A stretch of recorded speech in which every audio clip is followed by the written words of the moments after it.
téléspectateurs, bonjour et bienvenue dans ce nouveau rendez-vous de Saga Africa. Cette fois-ci, on vous amène au Togo, mais avant de vous faire découvrir ce pays, je vous propose de faire connaissance avec Péphane Harold. Originaire du Congo-Brazzaville, Péphane Harold vit ici depuis maintenant 9 ans. Il travaille comme manager d'un complexe de loisirs et il nous a laissé le suivre le temps d'un week-end, histoire de nous en apprendre un peu plus sur sa vie. Regardez.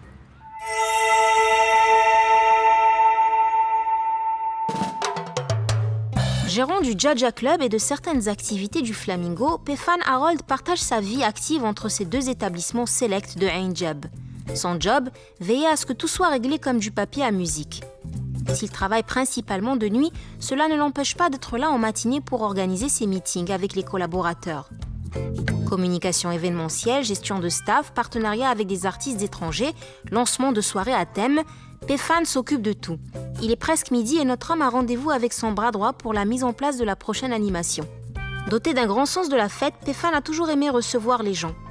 Passé par plusieurs pays africains, il a atterri à Casablanca en 2010 où il se lance dans la communication avant de retrouver son domaine de prédilection. Le Maghreb, j'avais des amis qui s'étaient retrouvés ici au Maroc et qui m'avaient dit que c'était bien, c'était très proche de l'Europe, donc c'est-à-dire que les idées étaient beaucoup plus développées, dégagées et c'était un endroit calme. Donc j'avais décidé de venir faire un tour à la base. Quand je suis venu, j'ai été charmé par le milieu. Je me suis rendu compte que pour les afros, c'était un terrain assez vierge. Les activités afro ne se faisaient pas avec beaucoup d'attrain, d'engouement comme maintenant. Donc j'ai vraiment été charmé et j'ai décidé de rester. Il est clair qu'il faut apprécier la nightlife pour en faire un métier durable et savoir se renouveler. Rodé à la tâche, Péphane sait aussi qu'il peut compter sur son collègue et ami Mori. Ce dernier l'aide à mettre en place les soirées afro du complexe. D'origine ivoirienne, Mori a également une longue expérience derrière lui. À eux deux, ils forment une équipe aussi efficace que réactive. On a réussi en moins de 8 mois à faire du Dja la boîte afro VIP. Donc on a été sollicité de donner un coup de pouce au complexe Flamingo carrément, que ce soit le standard et la piscine Flamingo. On essaie d'apporter un peu notre expérience pour que les choses remontent aussi comme le Dja. Le thème et les musiciens de la prochaine soirée sont calés, il ne reste plus qu'à lancer la machine et communiquer sur l'événement pour faire venir du monde. Pas d'inquiétude à avoir là-dessus, Péphane est un rassembleur de foule.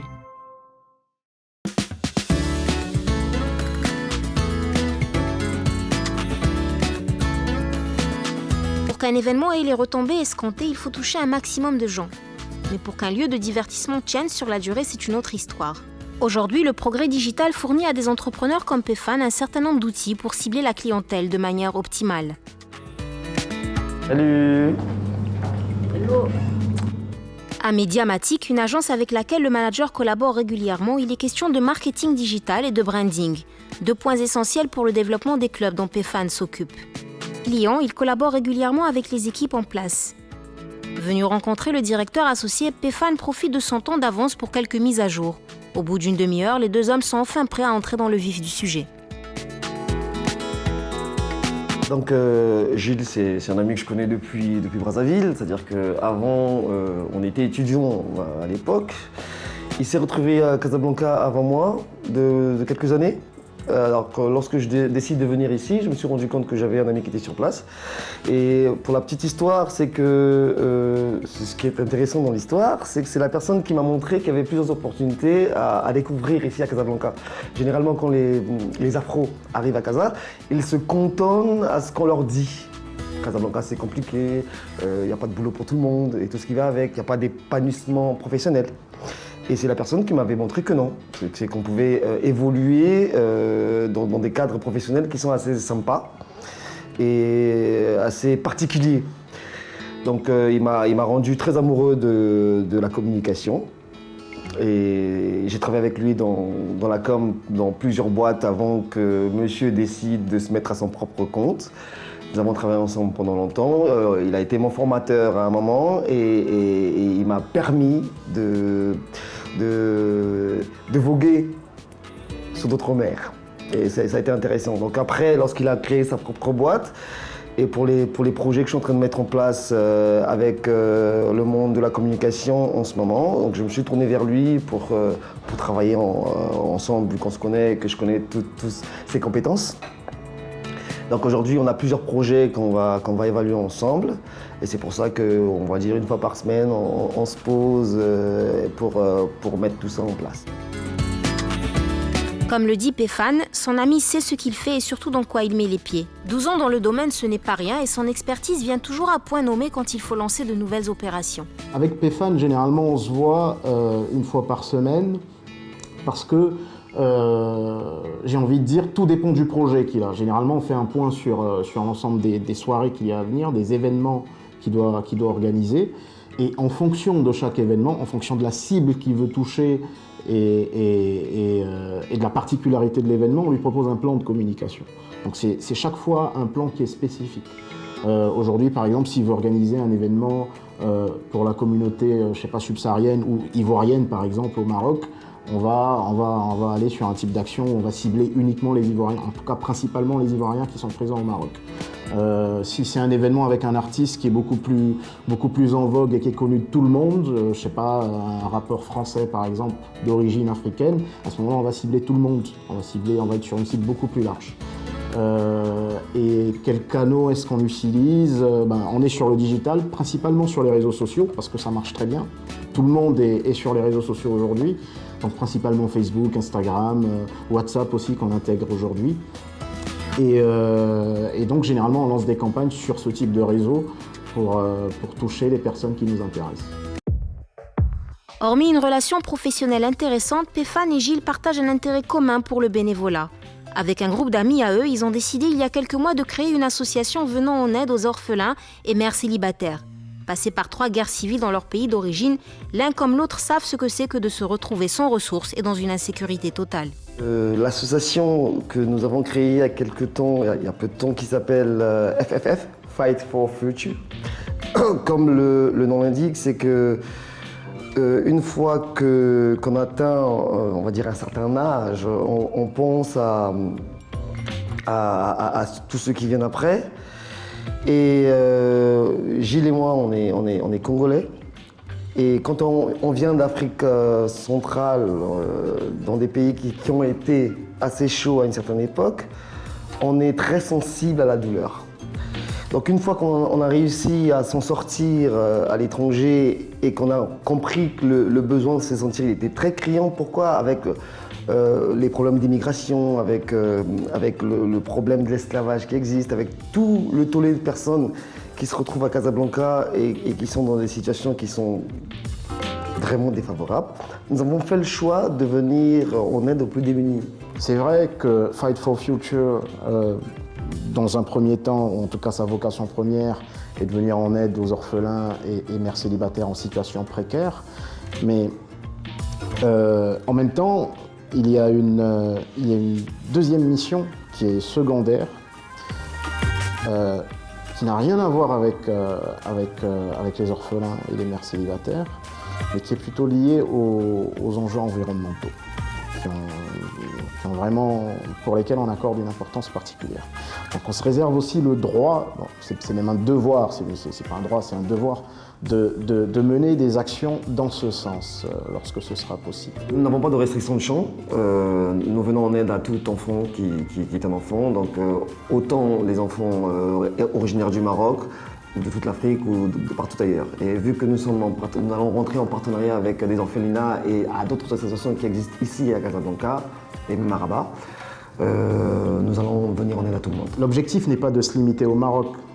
Aujourd'hui, on crée cette association et peut-être que dans quelques années, on pourra avoir des antennes ailleurs. Donc, on n'a pas de restrictions sur le sujet.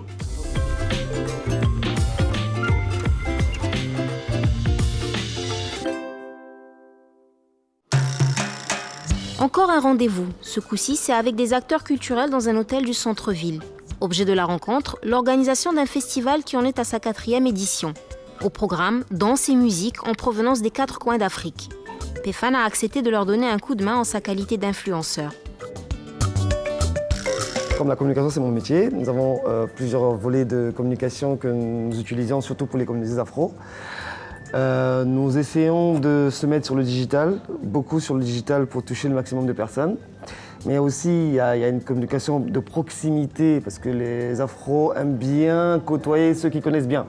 Donc nous avons une communication de proximité, faire du porte-à-porte. Et vu que nous avons des points de vente dans lesquels les afros se retrouvent généralement de façon autonome, nous utilisons ces points de vente pour communiquer sur les événements.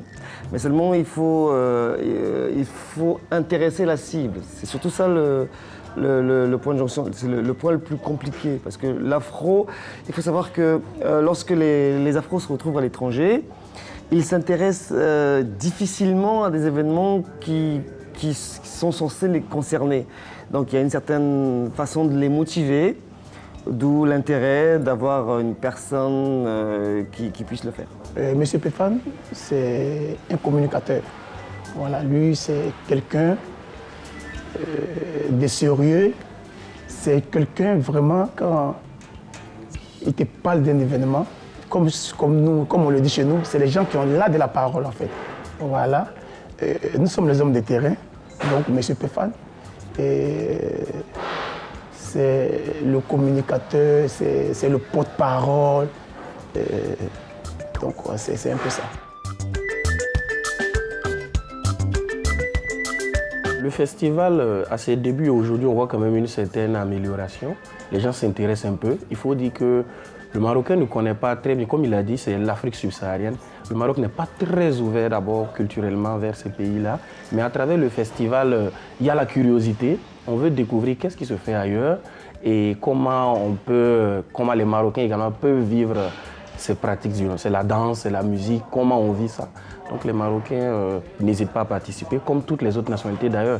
Parce que le Congo, les Ivoiriens, les Burkinabés, c'est des pays avec les frontières. Mais au Maroc, ici, on est tous ensemble. Donc le Carrefour permet de rapprocher tout ce monde. Les organisateurs ont donné carte blanche à Péfane pour faire parler de l'événement et s'assurer que les amateurs affluent en masse. Cela ne devrait pas être compliqué. Lorsqu'on fait des événements culturels, la plupart du temps, ça permet de rassembler les gens, mais surtout de faire évoluer les mœurs.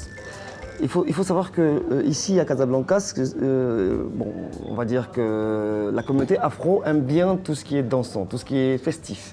Et l'avantage de ce genre de festival, c'est qu'il y a le vivre ensemble parce qu'il y a des artistes qui viennent des 4 coins d'Afrique. Lorsque ces artistes prestent de façon enchaînée, surtout sur une journée, il y a toutes les communautés qui s'embrassent dans un même lieu. Après, de façon très subliminale, il y a des messages qu'on essaie de demander aux artistes de faire passer à la communauté. Et dans ce vivre ensemble, c'est pour ça qu'il faut accorder du crédit à M. Fofana, c'est que c'est un festival qui arrive à sa 4e édition. Il faut savoir que dans le milieu afro, c'est peut-être l'une des personnes qui a réussi ce pari. On n'est pas à la première ni à la deuxième, mais à la 4e édition du festival. Donc ça veut dire que c'est quelque chose qui a motivé les gens et les gens sont assez pris dedans. Ils ont confiance, ils ont accordé du crédit au festival parce que ça a été des réussites. Tout le monde s'est bien amusé, ça s'est très bien passé jusqu'à aujourd'hui. Donc on est dedans et on fonce jusqu'à ce que, Inch'Allah, ça devienne un festival international. Manager, influenceur, acteur culturel, Péfane Harold a plusieurs casquettes, mais celle qui le passionne avant tout, c'est celle de père. Et malgré un planning chargé, passer du temps avec ses 2 fils est primordial. Cet après-midi, il a décidé d'emmener son aîné, Ethan, chez le coiffeur. L'endroit se trouve au Twin Center et comme tous les samedis, il est bondé de monde. Arrivé avec son papa, le petit garçon s'assoit et attend patiemment que vienne son tour. 15 minutes après, c'est bon, Ethan est installé pour une retouche de contour. Il a l'habitude et c'est avec courage qu'il passe sous la tondeuse. Le garçon est content de cette petite sortie avec son papa qu'il peut enfin avoir pour lui tout seul. Vu qu'on a des emplois du temps qui sont un peu serrés, lui avec l'école et moi avec mes activités, surtout que j'ai une activité nocturne et diurne, donc on a des petits canevas en semaine. Ce qui fait que le week-end, on essaie de mettre en place une relation père-fils. Donc venir chez le barbier, c'est mon barbier préféré, c'est le docteur en ciseaux comme on l'appelle, c'est Clayton. Et ici, je lui apprends à prendre soin de lui, un peu comme moi. Donc après, on a quelques activités qui sortent un peu de l'ordinaire pour essayer de lui apprendre à poser les bases d'une personnalité. C'est juste le week-end que je peux le faire, donc j'en profite à fond.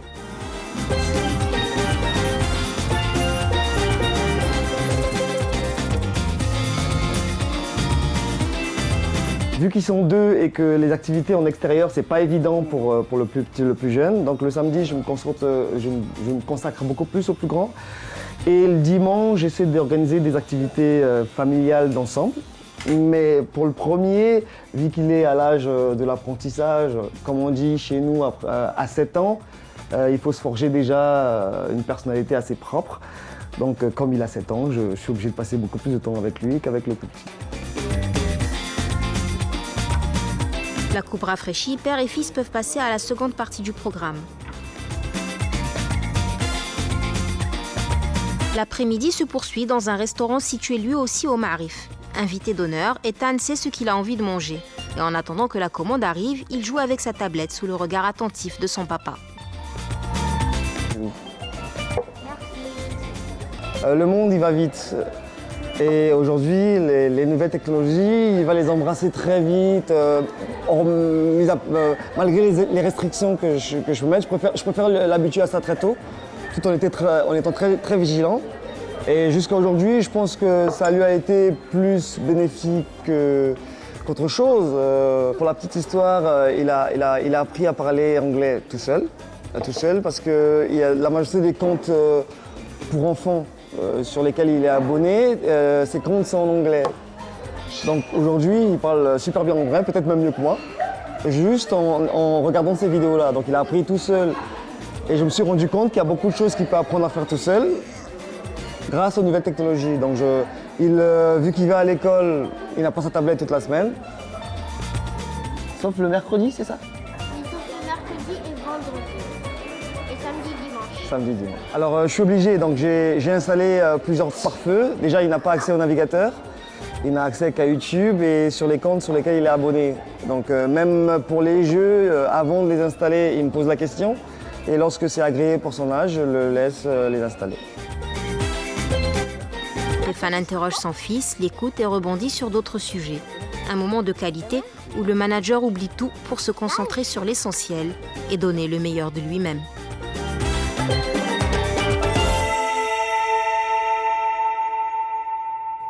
Après Casablanca, Lomé, et ce coup-ci, c'est Yacine Setri que l'on va retrouver. Venu de Khmisset il y a 2 ans, Yacine s'est installé au Togo pour y travailler comme manager de magasin. Cet homme très réservé a tout de même accepté de s'ouvrir à la caméra sur son expérience. La suite en images.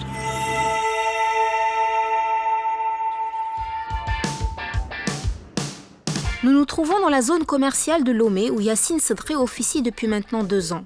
Gérant de boutique, le jeune homme a décidé de tenter sa chance dans ce pays. Engagé par un homme d'affaires pour chapeauter ses établissements, Yacine a progressivement fait ses marques dans la capitale togolaise.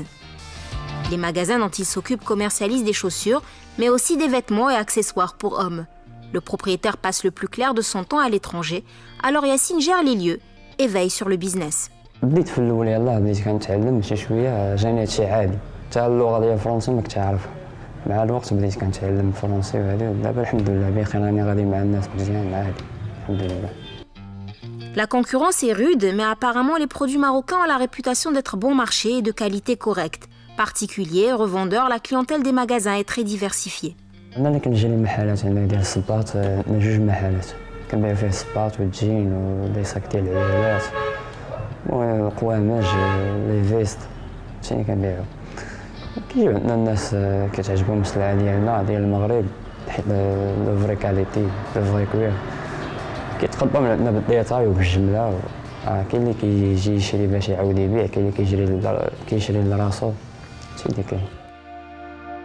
Un habitué de la boutique vient d'entrer. Cet homme est lui-même commerçant. Il vient ici régulièrement pour approvisionner ses propres boutiques. Ce qui l'intéresse, ce sont les chaussures et les pantalons.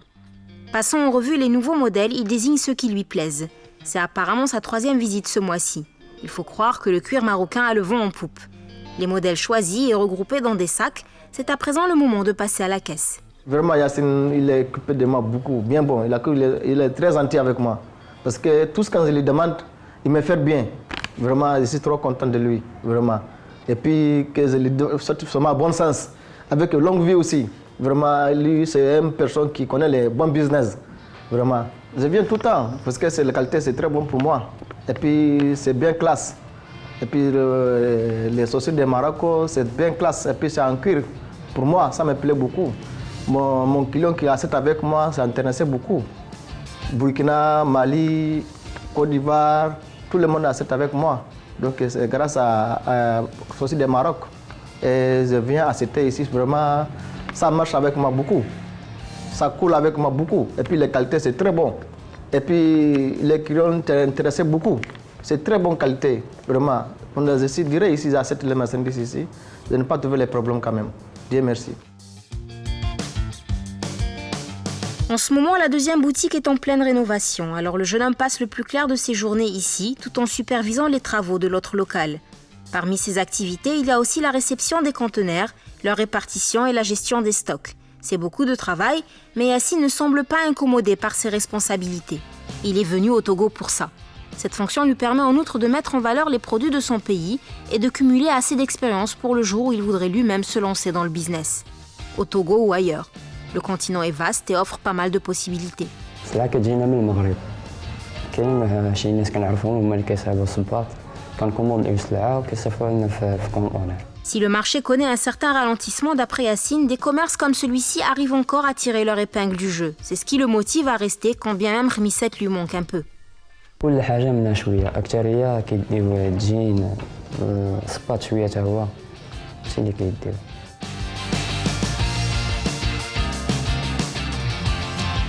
La journée tire à sa fin, c'est le moment de fermer boutique et de libérer les employés. Yacine, pour sa part, doit se rendre dans le second magasin pour vérifier l'avancement des travaux.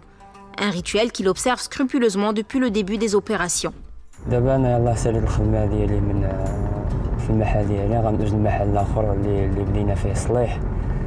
خصنا يلاه بديت فيه الصليح حيت كان كيدخل الماء غنعاودو ليه الضالة وداكشي. دابا نشوف فين وصلوا باش قربوا يساليو ولا مازال باش ما نساليوش بزاف تعطلنا بزاف.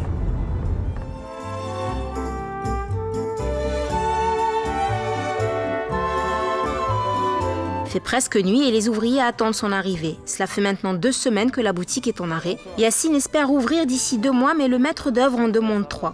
Durant sa visite, le manager est mis au courant des dernières dépenses et autres besoins en matériaux. Il doit rendre compte des moindres détails à son patron une fois terminé. Pour l'instant, cela avance normalement. Yacine peut enfin rentrer à la maison.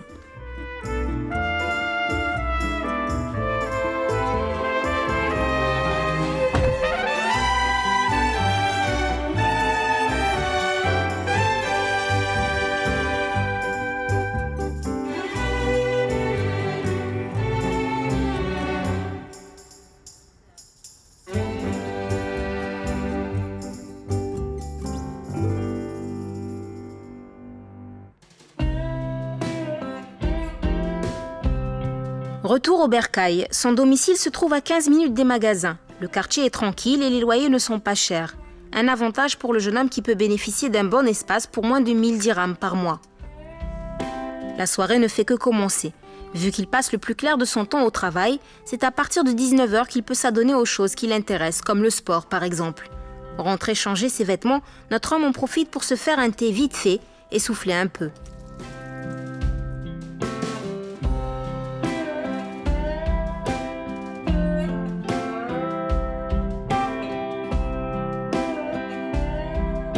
كنطيب كلشي راسي كندير كلشي راسي واخا في الحقيقة ما كاين ما أحسن من الماكلة ديال مال الدار لكن مع الوقت ولفنا ماشي مشكل نصبر وتعيد.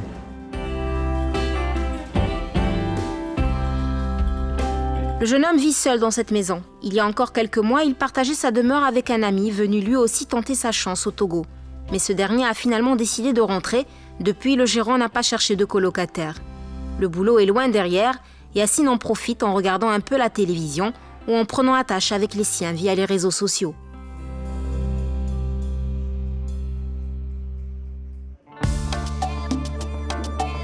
C'est l'heure de l'entraînement. Yacine est inscrit dans le centre de remise en forme d'un hôtel de la place.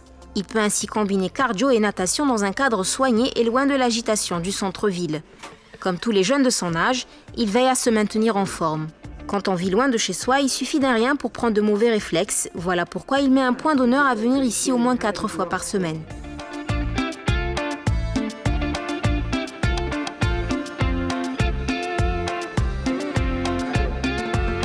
ندير الرياضة حيت مزيانة للقلب مزيانة للصحة. الإنسان إلا بغى يحافظ على الصحة ديالو خصو يدير الرياضة، خصو يبقى يتريني. السبور ما كاين ما أحسن من السبور. ومع الرياضة كندير شوية ديال الريجيم، كنقص من الدهنيات والسكريات. Son circuit machine terminé, c'est le moment de faire trempette. Les températures le permettent encore en cette période de l'année. Ce n'est pas Yacine qui s'en plaindra. Les week-ends, il les passe à la plage de Lomé, mais en semaine, la piscine de l'hôtel est bien évidemment plus pratique pour les quelques brasses qu'il veut pratiquer au calme.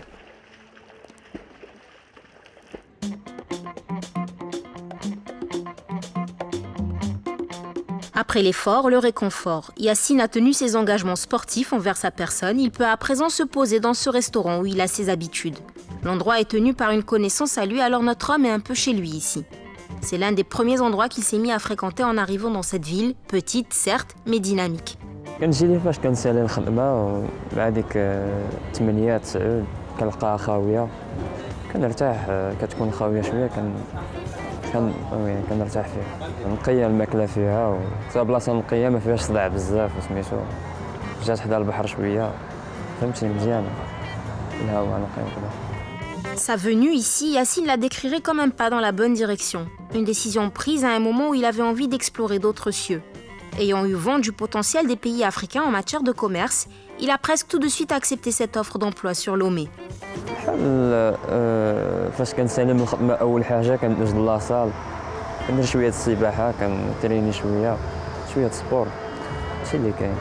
كنت خدام في المغرب في واحد الشركة صالير شوية فيها ناقص. المهم بقيت كنقلب تلاقيت مع واحد خالي قال لي اجي تخدم معايا هنايا في لافريك كاين واحد الفرصة هادي. La famille de ce jeune natif de Khmissat fut plutôt surprise, mais après 2 années passées ici, il leur a prouvé qu'il avait fait le bon choix. Et puis Lomé présente des avantages. Le coût de la vie n'est pas très élevé, il fait plutôt bon vivre, et les 150 Marocains concentrés dans la capitale atténuent le dépaysement. نجيو شوية سخون هضرتهم في شكل ماشي بحال ماشي عادي واخا كيهضروا بالفرنسي ولكن الهضره ديالهم شويه عندهم واحد اللغه ديالهم هما قاصحه شويه. كي مع الوقت بدينا كنولفوا درت الدراري الصحاب وهذه هادشي اللي كاين. بوغ لانستو عاجبني الحال هنايا بخير الحمد لله خدام مزيان عادي ولكن الا لقيت شي حاجه احسن من هكا من هادشي راه خاصني نشوف عاوتاني خاصني نبقى ديما نقلب على شي حاجه باش نوصل. 22h, il est temps de rentrer. Notre homme n'a pas intérêt à trop traîner s'il veut être en forme pour demain. Employé modèle, il sait que l'on n'a rien sans rien dans la vie. Comme il l'a expliqué, son souhait est de mener à bien ses tâches et de cumuler assez d'expérience pour pouvoir voler de ses propres ailes un jour. Ainsi soit-il.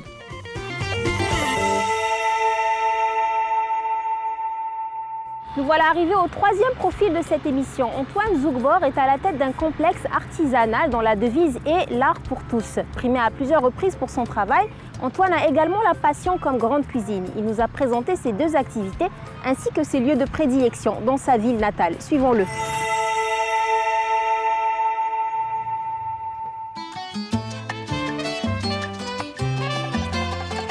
Artiste sculpteur, Antoine Zougbor s'est spécialisé dans le travail du bois et de la pierre, 2 matériaux qui ne manquent pas au Togo. Mais notre homme s'est également rendu célèbre chez lui en créant Apoto, une entreprise visant à promouvoir le savoir-faire togolais. Formée d'une 20aine de personnes, la structure s'est très vite érigée en référence de l'artisanat local. Chaque jour, des centaines d'articles sont produits en ces murs avant d'être écoulés sur le marché ou exportés dans les pays voisins. Pour tous ces individus, être regroupés ici est une aubaine, car ils sont au moins sûrs de vendre la totalité de leur réalisation à prix convenable. Arrivé vers 11h, Antoine commence par saluer l'un de ses plus anciens collaborateurs, puis examine les articles finis. ce matin, je suis venu voir comment ça fonctionne. Malgré qu'on a déjà un programme, je dois vérifier, voir si tout est à jour. Et on voit les travaux qu'ils sont en train de faire. Parce que ici, mon frère que vous voyez là-bas, ou bien je peux dire même mon collègue, et il a au moins plus de 1000 pièces à faire. Ce qui fait que depuis très tôt, il est là avant l'heure pour pouvoir respecter cet engagement. Donc il a du boulot, même le soir, je suis sûr qu'il sera encore ici. C'est à cause de ça que je suis là. Je vais commencer par lui, regarder ce qu'il fait. Il est déjà à 400, c'est déjà un pas.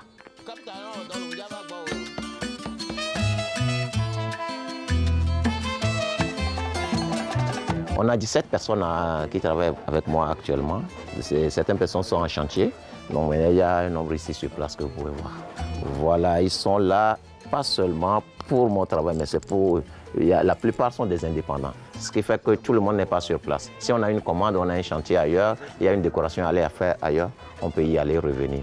Donc c'est une maison qui est ouverte à tous les artisans. Et Monsieur Roméo, il est venu nous voir depuis 2005, hein? 2004, voilà, 2004, ça fait plus de 15 ans. Depuis, il a commencé comme ponceur. C'est-à-dire qu'il ne connaît pas le métier, mais il est venu pour nous aider, travailler, utiliser son savoir, son intelligence. Donc il a commencé par poncer. Après le ponçage, il s'est intéressé maintenant à la petite machine pour le découpage et faire les sculptures. Donc petit à petit, durant quelques années, 3 ou 4, 5 ans, il est déjà complet. Donc aujourd'hui, il ne travaille plus sous notre ordre, mais il travaille pour lui-même. Voilà, c'est comme ça que ça fonctionne ici, puisqu'on est entre artisans, on échange et tout le monde donne ses idées. Tu peux venir, tu apprends. D'abord, même la formation, elle est gratuite. Hein. De toute façon, on ne demande rien du tout. Donc, une fois que vous le faites, vous voyez que vous êtes libre, vous pouvez faire quelque chose, vous pouvez prendre votre propre commande et vous le faites. Donc, c'est comme ça qu'on a fonctionné. Depuis 2004, il est venu comme ça. Il a travaillé avec nous et durant un moment. Et après, il s'est spécialisé dans le découpage et le ponçage. Donc, il est autonome aujourd'hui. Maintenant, il peut faire des choses. Même aujourd'hui, la machine qu'il utilise, c'est lui-même qui l'a achetée. Ça veut dire qu'il est autonome et grâce à ça, il nourrit sa famille. Vous voyez, c'est formidable. Hein? À côté des ventes collectives, les fabricants sont aussi libres de commercialiser eux-mêmes leurs œuvres et de garder ensuite l'intégralité des bénéfices. Pour Antoine, c'est un juste retour des choses. Pas question d'exploiter qui que ce soit, ce serait contraire à l'esprit du projet. La plupart ont commencé avec lui il y a 20 ans. D'autres ont pris le train en marche, mais tout ce petit monde travaille dans une ambiance égalitaire.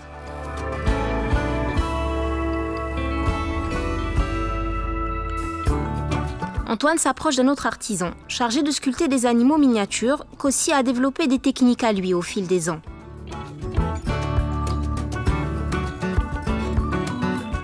Kossi, ça fait 8 ans de là déjà. Sa spécialité, c'est plus dans la sculpture par lapidage.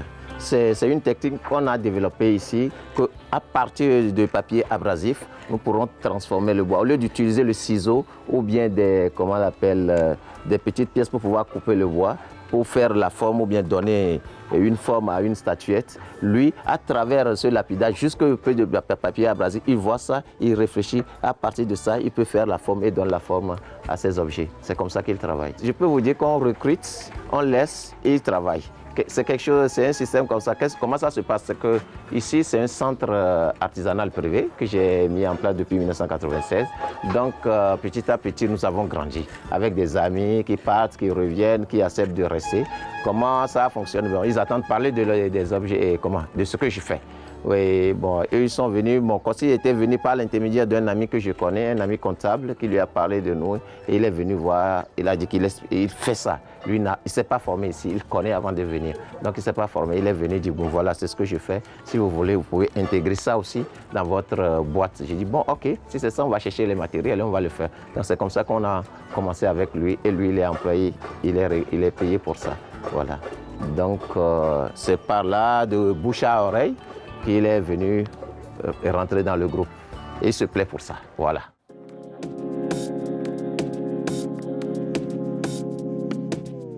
Après les bijoux et autres porte-clés, place aux artisans chargés des objets de plus grosse taille. Là encore, il faut tout vérifier au détail près. C'est une série de contrôles à laquelle Antoine se livre tous les matins. D'un, cela permet d'instaurer un certain rythme. De deux, cela renforce l'esprit de groupe. Chacun fait sa part dans l'intérêt général.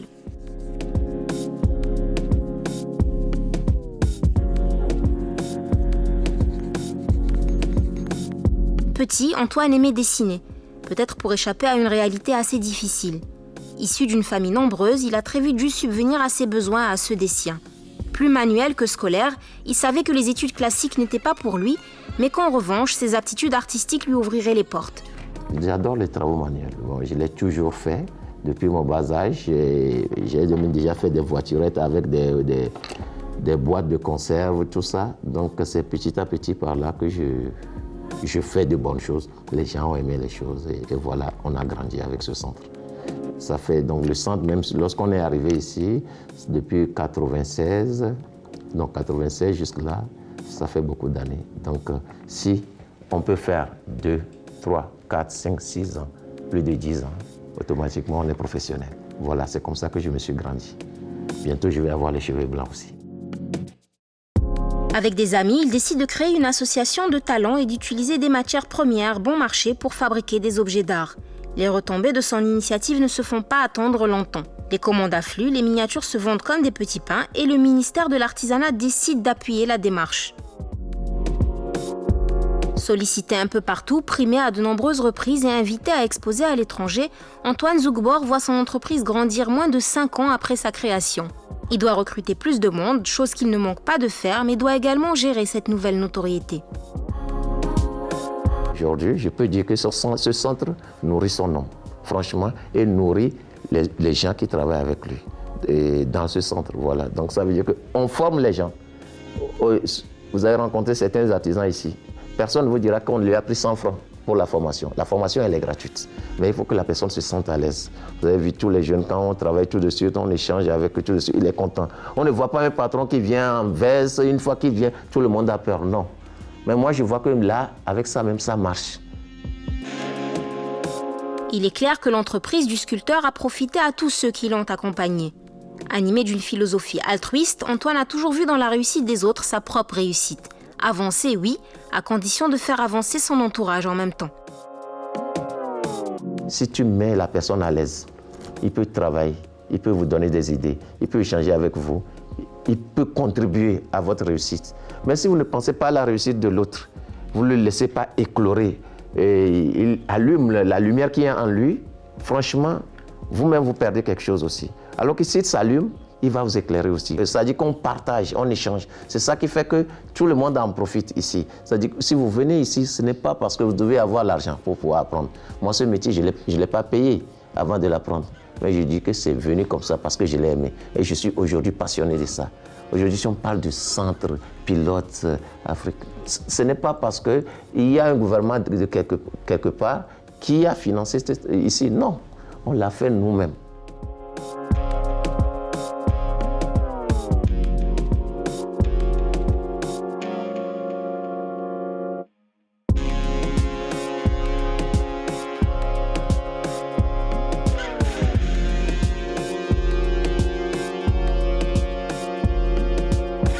On a aimé la chose et c'est venu.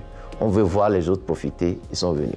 Vous avez vu des gens, ou bien un ami qui est là-bas tout de suite, oui, en discutant avec eux, ils sont contents. Ils n'ont pas besoin de me voir d'abord avant de travailler. Hein, parce que j'ai vu que des entreprises, il faut qu'on soit derrière eux. On court derrière eux avant qu'ils travaillent. Mais eux là, moi je fais confiance. Je peux rester à l'extérieur, aller à une exposition pour pouvoir vendre mes objets.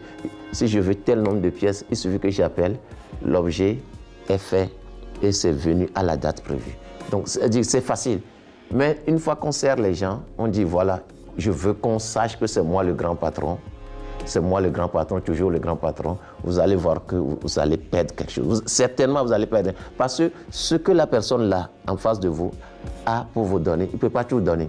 Vous allez voir qu'il donne parce que vous donnez trop d'ordres, vous dites, voilà, fais-moi ceci, on fait. Oui. Mais ce qu'il a, vous ne connaissez pas. Il peut vous apprendre quelque chose. Vous aussi, vous pouvez l'apprendre quelque chose. Donc, on échange. C'est grâce à ces gens-là qu'aujourd'hui, on me connaît. À l'échiquier international, on me voit partout, on m'invite. Parfois, même, les gens demandent à ce que je vienne juste à leur exposition pour pouvoir exposer ce que je fais et voir comment je travaille. C'est vrai que si je m'approche, je vois les artisans travailler. J'ai toujours une idée. Je dis, monsieur, ce que vous faites là, c'est bien. Mais on peut encore améliorer, on peut faire encore ceci. Et ça se fait. Franchement, je ne sais pas comment je vais le dire, mais petit à petit, en pensant à la réussite de l'autre, on en profite toujours. C'est comme ça que je fais et tout le monde y gagne.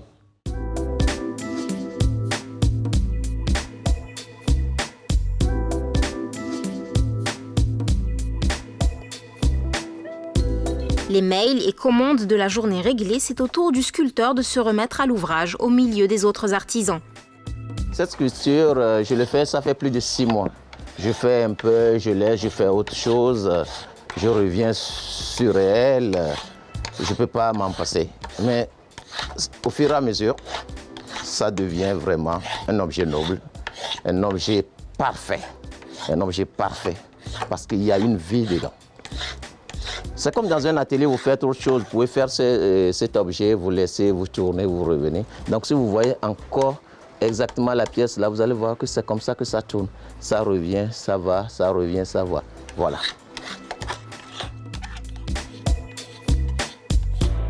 La pièce de bois est massive, cela fait quelque temps déjà qu'il œuvre dessus méticuleusement.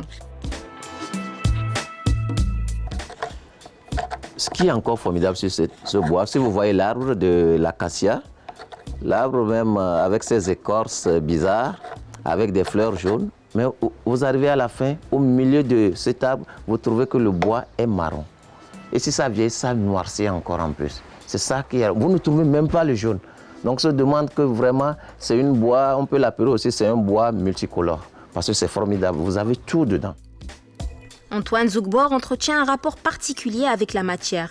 Pour lui, le bois est non seulement vivant et noble, mais il est aussi un rappel à sa mère. Dans son élément, il est en paix avec lui-même et pourrait s'adonner à cette activité des heures et des heures sans se lasser. Le bois même a une chaleur dedans, il y a une vie. Il faut en profiter, il faut l'embrasser tous les jours. Ok? Vraiment, c'est la maman de tous les jours. Elle est formidable. Antoine a grandi avec 27 frères et c'est au milieu de cette large fratrie qu'il a appris à cuisiner. Curieux des saveurs et des mélanges, il développe un talent qui l'entraîne dans des cuisines de restaurants où il officiera comme aide en parallèle de sa scolarité. Malgré l'aspect utilitaire de ce métier, il développe un véritable engouement pour la préparation des plats. Et ce que beaucoup ne savent pas, c'est qu'avant de fonder à Poto, Antoine Zugbor a pas mal voyagé pour faire ses armes en cuisine. Celui qui nourrissait à l'époque le rêve de devenir chef était loin d'imaginer qu'il serait un jour propriétaire de son propre restaurant. Un restaurant qu'il allait baptiser Apoto Mahaya, à traduire par « être à l'aise ». Ce qui me plaît dans la cuisine, c'est parce qu'on touche un peu à tout. Pour moi, c'est comme de l'amusement. La cuisine, bon, c'est aussi une passion pour moi. C'est de l'amusement, il n'y a pas grand-chose. Donc, je me dis, tout ce qui se passe dans la cuisine ou dans la pâtisserie, c'est juste un passe-temps. On peut juste le faire. Ce n'est pas trop compliqué. Vous voyez, non, c'est très facile à faire. Vous voyez, donc, si vous l'aimez, même si vous passez des heures, ça ne vous dira rien. C'est ça. Tout le monde est à l'aise et vous faites ce que vous voulez. Au fil des voyages, Antoine Zugbor a développé une palette culinaire assez large à laquelle il a rajouté les recettes apprises auprès de sa mère. Pour lui, la cuisine est ce qu'il y a de plus fédérateur au monde. Elle regroupe les gens et leur apporte du bonheur. Si je pense à mes voyages, je dois penser plus précisément au Sénégal, où on fait du bon tchèvoujen. Donc, lors de mes voyages, j'ai toujours appris quelque chose de là. En Italie, j'ai ramené du pizza. Alors qu'ici, si je fais le pizza que moi je fais ici, ce n'est pas du pizza un peu sec, mais c'est du pizza moelleux. Voilà, donc vous trouvez ici, je fais du pizza moelleux. Celui qui aidait en cuisine durant son adolescence a changé la donne. Aujourd'hui, c'est lui qui se fait seconder par son équipe. On vient manger chez lui, mais on le sollicite aussi pour préparer les buffets lors d'événements de grande envergure. Antoine donne des directives tout en préparant son plat. Cuisine, sculpture, c'est pratiquement la même histoire. L'objectif est d'éveiller les sens, de séduire et de faire plaisir. L'appareil, c'est quoi? C'est le mélange de toutes les épices que nous avons. Toutes les épices pour pouvoir assaisonner un plat. Donc c'est ça d'habitude qu'on appelle, on dit, voilà l'appareil. Donc ça aussi, parfois on peut dire que c'est l'appareil de moyo que nous faisons. Donc comme c'est les plats de chez nous, on dit que le moyo, voilà. Donc c'est ça. Donc ce moyo s'accompagne très bien avec un plat, et comment on l'appelle? Avec une boule, la boule d'akassa. La boule d'akassa, c'est ça ici. Si vous...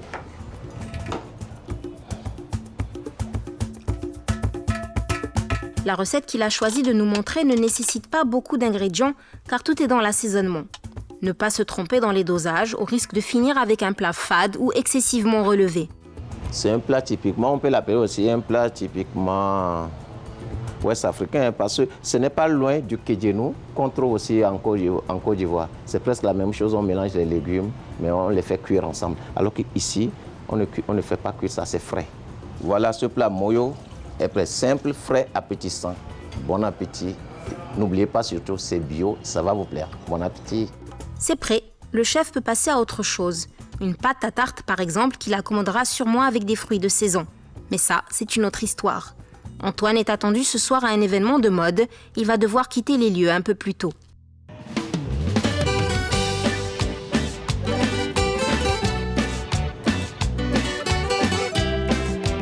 Nous y sommes. Ce soir marque la remise de trophées au meilleur styliste de l'année, catégorie Jeunes Talents.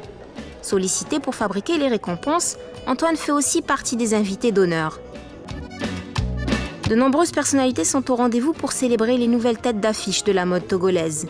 Créateurs, mannequins, mécènes, chanteurs ont été conviés à cette occasion où défilés de mode alternent avec prestations musicales et discours de sommité culturelle. Assis au devant, Antoine profite du spectacle. Les remises de trophées se succèdent elles aussi, honorant les auteurs des modèles les plus originaux.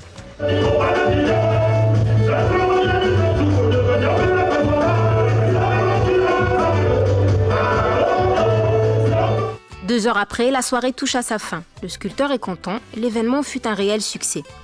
Antoine ne peut qu'être fier de lui. Les efforts finissent toujours par payer. N'est-ce pas la raison de sa présence ici ? Comme chaque année, je suis partenaire à cet événement. Donc dès la première édition, je suis l'artiste concepteur des trophées pour cet événement, y compris la décoration.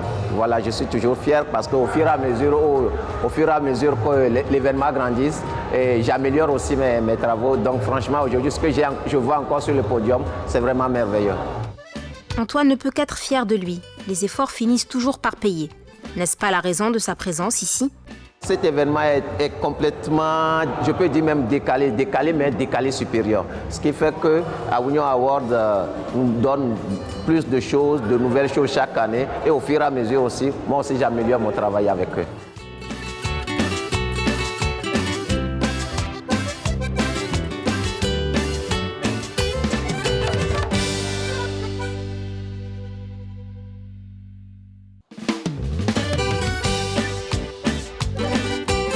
Ce matin, direction Togoville, un petit village situé de l'autre côté du lac. Un endroit que le sculpteur apprécie particulièrement. C'est ce lieu qui a donné son nom au pays. Ce qui fut autrefois la première ville de l'État est aujourd'hui devenu un village. Chaque jour, les piroguiers font faire la traversée entre Lomé et sa voisine historique. Cet endroit, je l'adore parce que, vous savez, c'est le départ du nord de ce pays. Pour connaître ce pays, il faut venir là. Et quelque part aussi, je me dis que ça me donne de l'inspiration. Une fois que j'arrive dans ce lieu, c'est calme, c'est frais, il n'y a pas de bruit, vraiment, il y a l'eau qui vous accueille. Cette traversée qui est formidable, donc je réfléchis et j'essaie de trouver les solutions à des problèmes que certaines personnes croient que c'est impossible, mais à partir d'ici, pour moi, c'est possible. C'est vrai qu'on va visiter leur village artisanal, bien sûr. Et il y a un petit village artisanal, mais eux, ils ont encore gardé un secret. Dans cette ville, c'est quoi? Je l'appelle ville, vous le permettez, hein, parce que pour moi, c'est une ville, parce que sans lui, on ne peut pas avoir Lomé, la capitale aujourd'hui. Donc c'est la première ville du Togo. Bon, au marché, ils n'utilisent pas de l'argent. Ils font encore le troc. Si vous voulez acheter du pain, si vous êtes boulanger, vous voulez acheter du sel, vous amenez votre pain, on vous donne du sel. Si vous voulez acheter du poisson, le pêcheur, vous allez voir le pêcheur ou bien celui qui a frit le poisson et il va vous donner du poisson. Vous allez amener ce que vous avez. Ça veut dire qu'on change quoi. Vous ne devez pas avoir les billets. Ils n'utilisent pas assez de billets ici. C'est ça quoi. C'est-à-dire ils ont le marché. C'est ça quoi. C'est le troc que les gens n'ont pas vu. Nous, grâce à eux, on arrive à vivre encore le troc dans ce pays. Connaissant Togoville comme sa poche, Antoine nous entraîne dans les méandres de ce village où les maisons donnent les unes sur les autres.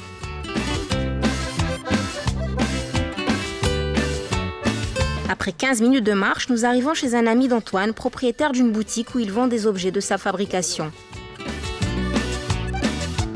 bijoux, statuettes et autres souvenirs très prisés des visiteurs. Ici, on est avec mon ami et collègue Franck. C'est l'un des grands sculpteurs de Lomé, bien sûr. Maintenant, il est revenu à la source. Comme nous tous, on vient se ressourcer ici. Aujourd'hui, on l'a rendu visite pour voir comment il travaille, comment les choses se passent. Mais c'est un artiste, on peut dire, plein de talent, qui fait beaucoup de choses comme nous aussi. Et on travaille aussi en harmonie. Voilà, c'est lui, Franck. Vous allez remarquer aussi certains de ces objets qui sont très formidables, avec une finition à la ligne, très très jolie. On peut dire que c'est l'harmonie de la famille. Quelle qu'en soit la courbe, tout ça, ils restent toujours ensemble. Voilà, c'est ça. C'est un objet qui est fait en un seul bois. Voilà. Ce n'est pas du bois collé autour, non. C'est un seul bois, mis à la main.